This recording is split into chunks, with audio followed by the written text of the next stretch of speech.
view လေးမှာထိုင်ပြီးတော့ဒီမှာပေါ့နော်ဒီမှာဟိုးမှာဆိုလို့ရှိရင်လည်းကျွန်တော်တို့အရန်လှရပေါ့နော်ဟိုးမှာဆိုတော့အရန်လှတယ်ဒဇင်ရွာလေးမှာလာပြီးတော့အပန်းဖြေလို့ရတယ်ပေါ့နော်ဒီမှာဒီလိုလေးဆိုလို့ရှိရင်ဒီနားလေးတို့ပင်လေရနေပြီဒီနေ့တော့ငွေဆောင်ကမ်းခြေမှာရှိတဲ့ဒဇင်ရွာလေးနဲ့ဓာတ်ပုံရရင်အရန်လှတဲ့ငွေကျွန်းလေးကိုကျွန်တော်နဲ့အတူတူတွားလိုက်ကြအောင်နော် Okay let's go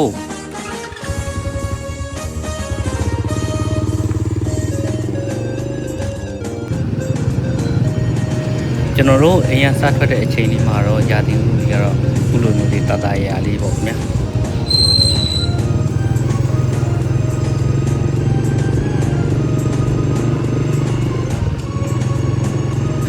အခုတွားနေတဲ့လမ်းကတော့ကျွန်တော်ငွေဆောင်ကမ်းခြေဒါမြို့မလမ်းပေါ့နော်မြို့မလမ်းဒီဘယ်ဘက်ချမ်းမှာဆိုလို့ရှိရင်ကျွန်တော်တို့ The Valley Hotel ရှိတယ်ပေါ့နော်ညာဘက်ချမ်းမှာဆိုလို့ရှိရင်လည်းကျွန်တော်တို့ဒီကက်ဆောက်တွေတဲခုခန်းတွေရှိတယ်ပေါ့နော်ဒါ The Valley Hotel ပါ The Valley Hotel ကနေပြီးတော့ရှေ့လေးနည်းနည်းလေးတွားလို့ရှိရင်ကျွန်တော်တို့ရှေ့မှာ Ocean Paradise ရှိတယ်ပေါ့နော် Ocean Paradise ရဲ့ဘေးနားလေးမှာကျွန်တော်တို့ဒါကမ်းခြေကိုဆင်းတဲ့ကမ်းခြေဆင်းလမ်းရှိတယ်ပေါ့နော်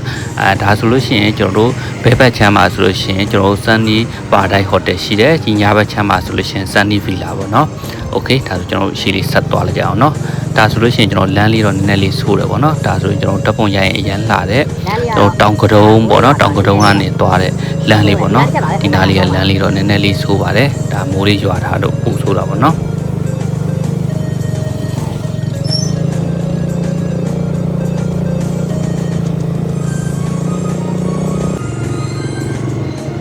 ဒါတော့သစင်သွားတဲ့လမ်းလေးဖြစ်ပါတယ်ဒီလမ်းလေးကဒီလိုမျိုးလေးကျွန်တော်တို့အတက်အဆင်းလေးနည်းနည်းလေးပဲရှိတော့ဒီဆိုင်ကယ်လေးမောင်းလို့ကောင်းတယ်မသိလို့ရှိရင်ကျွန်တော်တို့ပေါ့နော်ဒီရှမ်းပြည်ဘက်ရောက်သွားတဲ့လိုမျိုးလေးခံစားရတာပေါ့နော်သူ့ရဲ့လမ်းပုံစံလေးကအတက်အဆင်းလေးနဲ့ကျွန်တော်ဘယ်ဘက်မှာဆိုလို့ရှိရင်ဒီအုတ်တိုင်းဝုန်းကြီးနဲ့ပေါ့နော်ဒီလိုလေးအတက်အဆင်းလေးနဲ့ဆိုတော့ကျွန်တော်တို့အခုရကောက်လေးနဲ့ဆိုတော့ဒီဆိုင်ကယ်မောင်းရင်ရာသီဥတုအုံအုံလေးနဲ့အရန်ကိုတာရပါတယ်ပေါ့နော်โอเคကျွန်တော်သစင်ကိုဆက်သွားလိုက်ကြအောင်နော်ဒီနားလေးကတော့ကျွန်တော်ဒါကြောက်ခွဲဆက်ပေါ့နော်ဒီနားကြောက်တွေခွဲတယ်ကျွန်တော်ဒီလမ်းလေးခင်းဖို့ပေါ့နော်โอเคလမ်းလေးလည်းဒီနားလေးကကောင်းတယ်ပေါ့နော်โอเคဆိုင်ကယ်လေးမောင်းလို့လည်းအရင်ကောင်းပါတယ်ဒီလမ်းလေးတွေကပေါ့နော်ဒါရှင်းလင်းအသွားလာနေတာပေါ့နော်ဒီဘက်တွေကတော့ကျွန်တော်ဒီခီးသွားတွေတိတ်မသွားကြဘူးเนาะအသွားလာနေတယ်ဒါပေမဲ့ကျွန်တော်ငွေကျုံသွားတဲ့သူတွေတော့သွားတယ်ပေါ့နော်ငွေကျုံဘုရားသုံးသူတို့ဒီလမ်းသွားတာပေါ့နော်โอเคရှေ့မှာဆိုလို့ရှိရင်ကျွန်တော်တို့လမ်းစုံလေးရောက်ပါပြီအဲ့မှာကျွန်တော်တို့မွေကျွန်းသွားတဲ့လမ်းလေးလည်းရှိရเนาะကျွန်တော်တစ်ချက်ရိုက်ပြပေးမယ်เนาะ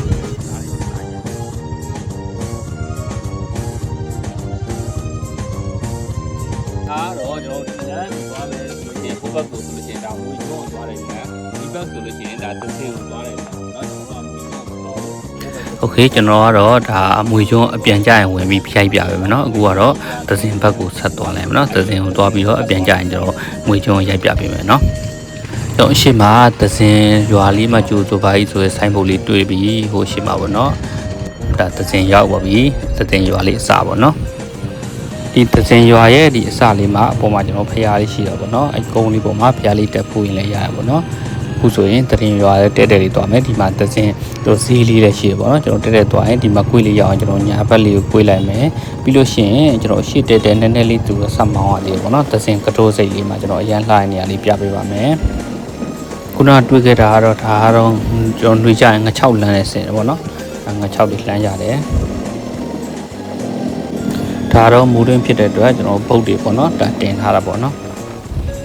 ဒီဘက်မှာဆိုမှညာကမ်းခြေလေးကလမ်းတွေ့နေရပါပြီအခုဆိုရင်ရှေ့မှာဒါသစင်ဂရိုးစိတ်ကိုတွေ့နေရပြီပေါ့နော်ရှေ့မှာကျွန်တော်ဆက်သွားကြည့်လိုက်ကြအောင်နော်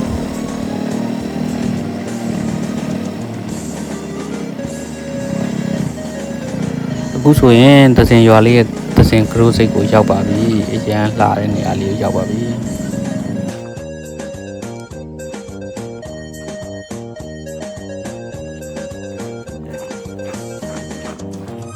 ဆိုလို့ရှိရင်သစင်ကလေးစိတ်ရောက်ပြီဒီကနေဘက်ဆက်သွားလို့ရှိရင်ခေါင်းသာရောက်ပြီဆက်သွားလိုက်ရတယ်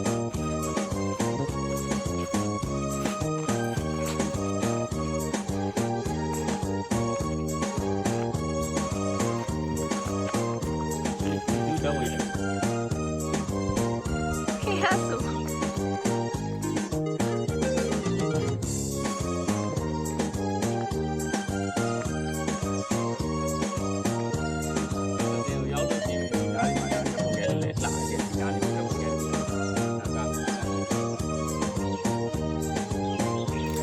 တော့ဒီနေရာလေးကတော့ဓာတ်ပုံရိုင်းအရန်လှရနော်ဘလော့လေးတွေရိုက်မယ်ဆိုတော့အရန်တာရတဲ့နေရာလေးပေါ့နော်ဟိုမှာလဲဒါငါးဖန်းဆက်လေးဒါမိုးရလေးဆိုတော့ရက်ထားတယ်ပေါ့နော်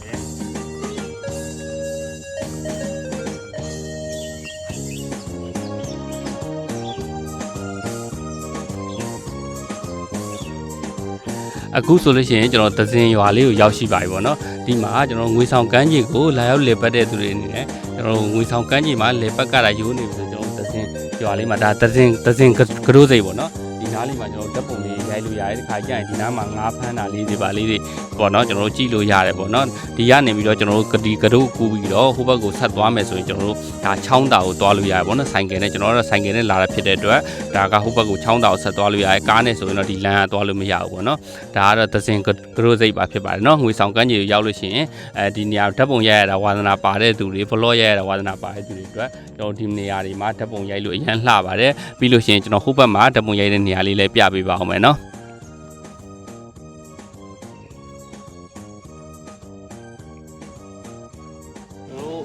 ်ကျွန်တော်တို့အခုတွေ့နေရတာပေါ့ဒါကတော့ငါးဖမ်းတဲ့လေပေါ့နော်ကျွန်တော်တို့ကမ်းခြေကနေပြီးတော့လမ်းကြည့်မယ်ဆိုမီးအပြာလေးတွေမီးအစိမ်းလေးညဘက်လင်းနေဆိုဒီလေကနေပြီးတော့မီးထွန်းပြီးတော့ဒါငါးတွေဖမ်းတာပေါ့နော်ငါးတွေဖမ်းတယ်အခုဟိုမှာရက်ထားတာကတော့ဟိုမှာဆက်လေးပေါ့နော်ဒါဟိုဘက်ကိုဆက်ကူးမဲ့ဆက်လေးပေါ့နော်ဒါဆိုင်ကယ်တွေဒါတင်ပြီးဟိုဘက်ကူးမှာပေါ့နော်ကျွန်တော်သဇင်ရောက်ပြီဆိုလို့ရှိရင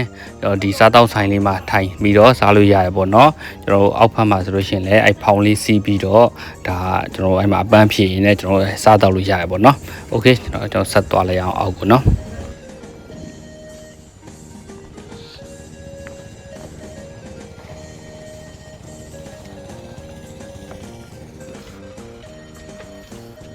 ်ဒါဆိုလို့ရှိရင်အရန်လှရပေါ့နော်ဒီ view လေးမှာထိုင်ပြီးတော့နော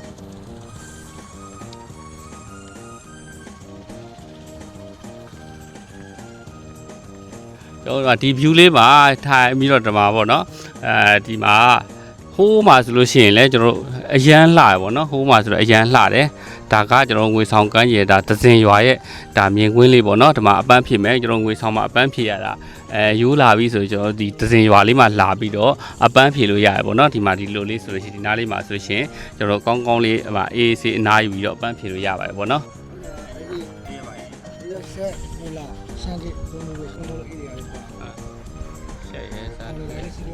ကျန်းလာเนาะဒီမှာအပန်းဖြည့်လို့ရကျွန်တော်လုံးဝအပန်းဖြည့် less ဖြစ်တယ်ပေါ့နော်ဆိုရှင်ဒါကဟိုတနာယူတသိန်းနဲ့တသိန်း2000ဒါလေးကတသိန်း2000ဟိုဖောင်လေးဆိုလို့ရှိရင်တသိန်းဟိုဖောင်လေးဆိုလို့ရှိရင်ဒါတသိန်းပေါ့နော်ဒီဒါဖူးလုံးဖောင်ပေါ့နော်ဒီရဲ့ဒါဆိုဆက်လုံးဖောင်ပေါ့နော်ကျွန်တော်တို့ဒါဒီဖောင်လေးကိုတီးပြီးတော့ပေါ့နော်ဘီယာလေးတောက်နော်အဲ့လိုမျိုးဖောင်လေးဒီဟာကြောက်ပတ်ပြီးတော့ပေါ့နော်အဲ့လိုလေးစီးလို့ရတယ်ကျွန်တော်တို့ဒီဝင်ဆောင်ရောက်လို့ရှိရင်သဇင်ဟိုပေါ့နော်သဇင်ကြီးရွာမှာဒီလိုဖောင်လေးစီးပြီးတော့ဒါမျိုးအပန်းဖြည့်တာအကျန်းမိုက်တယ်ပေါ့နော်ဒါမျိုးအပန်းဖြည့်ပြီးလို့ရတယ်ပေါ့နော်အခုချိန်ကတော့ဒါဖောင်နေအားရပေါ့နော်ကျွန်တော်တို့ခီးသွားရစီကြားလို့ရှိရင်တော့ဒါကတော့အဲ့လိုကားစီးတဲ့သူတွေရှိရင်တော့အစင်ဝင်လေးဖြစ်သွားဆိုကြိုပြီးတော့ဒါထိတ်ဆက်ထားရင်တော့ပို့အဆင်ပြေတာပေါ့နော်တက်တာတော့ဟုတ်တယ်တော့နှင်းလို့ပဲကြားမှာဟုတ်တယ်နော်သူကအဲ့ဒါကလည်းအဲ့လိုပတ်မောင်းပေးတာပတ်မောင်းပေးတယ်ဒီကဟိုမောင်းပေးတယ်ဒီကလူပြောင်းနေဟိုလိုက်ကျက်တွေပါတယ်အကုန်လုံးပါတယ်ဟုတ်ဒီမကူတဲ့လူပြောတဲ့တယောက်တစ်လုံးထုတ်ပေးတယ်ဒီမောင်တို့ကဆင်းရောက်ဆင်းသွားစီးရတယ်ဒီကောင်စီလေး9ရောက်10ရောက်လောက်စီးရတယ်ဒီပေါ်9ရောက်10ရောက်တယောက်ကိုဟိုဟာလောက်1000လုံးလောက်ပဲကြာတာပဲเนาะဒီပေါ်မှာဒါဆိုတော့လေနိုင်ခွေးလောက်တော့လေးပဲအပေါ်မှာစစရာတွေလောက်စရာအကုန်တင်ပြီးတော့အေးတင်တော့ပဲကိုကြတဲ့နေရာလေးပဲဒီမှာနောက်မှကျွန်တော်အဖော်လေးစုခဲ့ပြီးတော့အလာအောင်အဲ့ဒါရာသီဥတာရတယ်ကျွန်တော်ဒါကတော့ဒါသဇင်ပေါ့နော်သဇင်ကမ်းခြေမှာရွာလေးမှာရောက်ရှိနေတာဖြစ်ပါတယ်ကျွန်တော်ကြည့်နေတယ်မိတ်ဆွေအနေနဲ့ကျွန်တော်တို့ရဲ့အလုပ်ကင်တွေဟိုလုပ်ဖို့အတွက်ကျွန်တော်တို့ရဲ့စိတ်ခွန်အားတွေရရှိဖို့အတွက်ကျွန်တော်စိတ်သစ်လူသစ်တွေဖြစ်ဖို့အတွက်ကျွန်တော်တို့ဒီအုံနောက်တွေပို့ပြီးတော့ကျွန်တော်တို့အလုပ်တွေလုပ်နိုင်ဖို့အတွက်တစ်နှစ်တစ်ခေါက်တော့မဖြစ်မနေအပန်းဖြစ်ဖို့အတွက်ကျွန်တော်ကတော့အကြံပြုချင်ပါတယ်ပေါ့နော်ဒါကဒီငွေဆောင်ကမ်းခြေသဇင်ရွာလေးပေါ့နော်မိတ်ဆွေတို့စိတ်တွေမွန်းကျက်နေပြီဆိုလို့ရှိရင်ကျွန်တော်တို့အလုပ်တွေမှာလောက်ရတာအဆင်မပြေဘူးเนาะကျွန်တော်တို့လုံးဝအတူကောတစ်တွေမရရှိဘူးဆိုလို့ရှိရင်စိတ်တွေလွတ်လပ်အပူပင်ကင်းစွာနဲ့ကျွန်တော်တို့ကအပန်းဖြည့်ခီးထွက်ကြည့်လိုက်ကျွန်တော်ပြောတာမယုံလို့ရှိရင်အပန်းဖြည့်ခီးထွက်ကြည့်လိုက်မိတ်ဆွေတို့စိတ်တွေလန်းဆန်းပြီးတော့မိတ်ဆွေတို့ကိုဘွားအတွက်ကျွန်တော်တို့ခွန်အားတစ်တွေလောက်ကင်အတွက်အတွေးခေါ်တစ်တွေရရှိပါလိမ့်မယ်เนาะဒါတော့ တစင်ရွာလေးပေါ့နော်ကြည့်လိုက်ပါအောင်ဗျာကျန်းကိုပန်းဖြေဖို့ကောင်းပါတယ်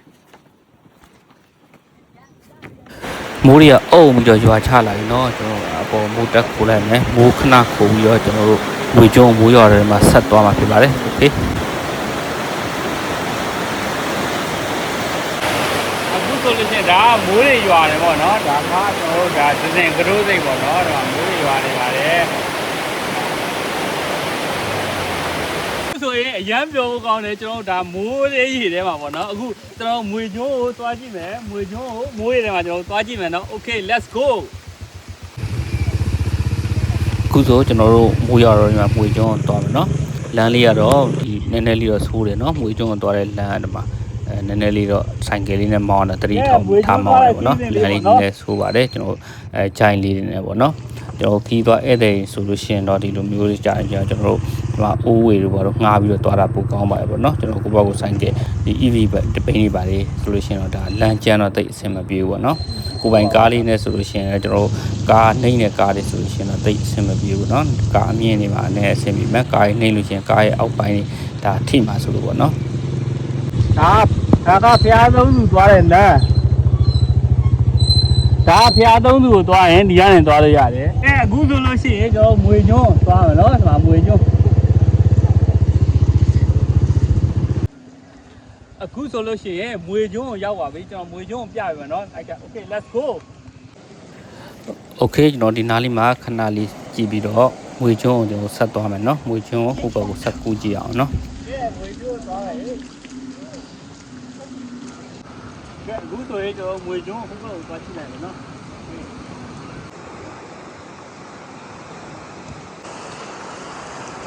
ရေတော့များနေတယ်ကျွန်တော်တို့ဒါပဲလက်ရန်လေးကိုတေချာလေးကင်ပြီးတော့သွားမှာပေါ့နော်ဒါပေမဲ့တတိလေးတော့နည်းနည်းထားရမယ်လမ်းလေးကအဲ့လိုနော်မြုပ်နေတော့ကျွန်တော်တတိထားပြီးတော့သွားမှာနော်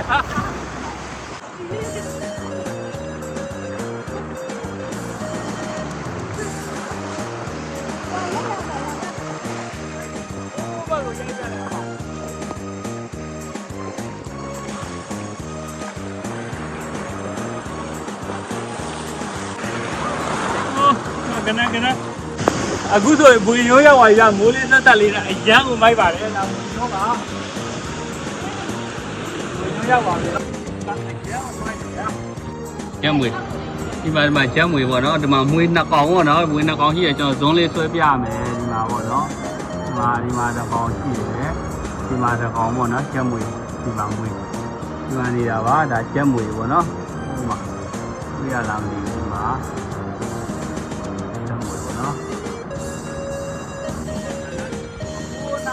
ဘုဘကသွားပြီးတော့ဘုဘကနေသွားတယ်ဟိုဒီဘက်ကနေသွားပါတော့ကျမ်းပိုက်တယ်ဗျာကျမ်းပိုက်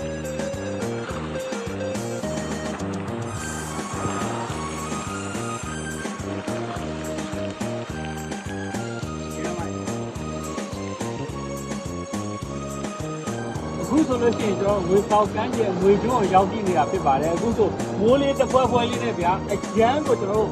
အခန်းကားဖြစ်ပေါ့နော်အရင်ကပြောလို့ကောင်းပါတယ်ကျွန်တော်ငွေဆောင်ကန်းကျမှာနေတဲ့သူတွေအတွက်ကတော့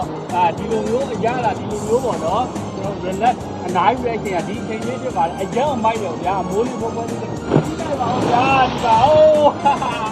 ဒီလိုက်ပါဦးဒီလာဒီတိုင်း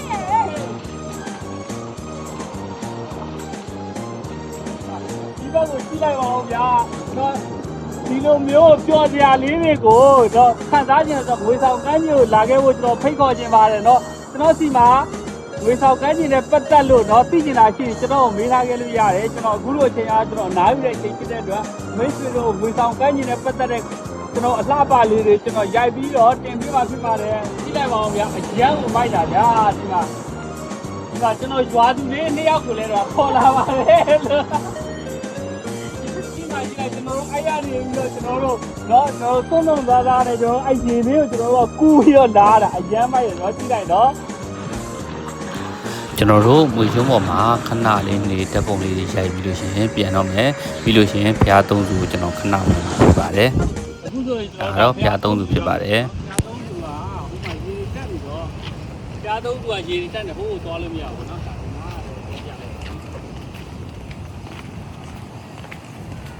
ပြား3ခုပေါ့နော်ခေါ်လို့ရတယ်